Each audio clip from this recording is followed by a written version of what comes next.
નમસ્કાર મિત્રો સ્ક્રીન ઉપર તમે ગુજરાતનું બિલકુલ લાઈવ મેપ જોઈ રહ્યા છો। અત્યારે મિત્રો ઈશાન દિશામાં એક વરસાદી સિસ્ટમ સક્રિય છે અને ગુજરાતમાં જે પવન આવે છે તે ઈશાન દિશા ઉપરથી આવે છે।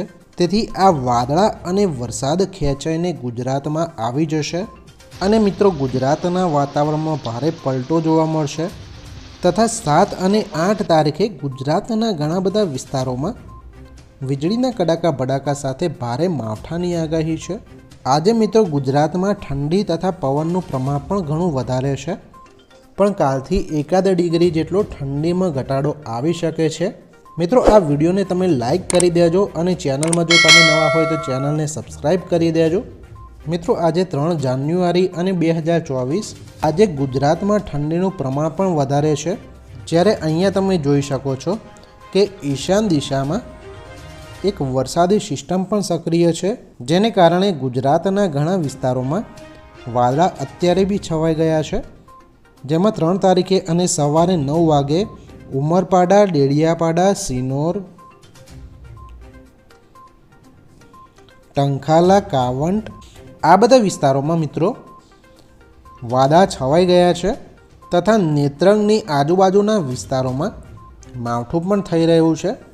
મિત્રો આવતીકાલથી ઠંડીમાં 1 ડિગ્રી જેટલો ઘટાડો આવી શકે છે, કારણ કે મિત્રો ગુજરાતમાં વરસાદી સિસ્ટમ પરથી પવનો આવે છે, જેના કારણે 6 તારીખથી ગુજરાતના વાતાવરણમાં પલટો આવી શકે છે અને થાન, જામનગર, દ્વારકા, વડોદરા, અમદાવાદ, દાહોદ, મહેસાણા આ બધા વિસ્તારોમાં ક્યાંક ક્યાંક વાદળા છવાઈ શકે છે।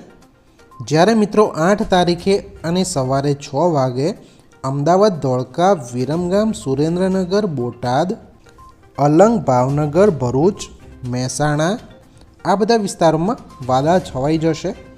જ્યારે મિત્રો 8 તારીખે અને બપોરે 2 વાગે સતલાસણા, દાંતા, મોમનવાસ, વડગામ, પાલનપુર, કાકોશી, સિદ્ધપુર, વડનગર,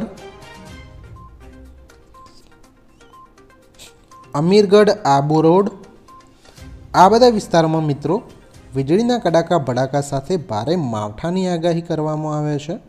તમે મિત્રો ચેનલને સબસ્ક્રાઈબ કરી લેજો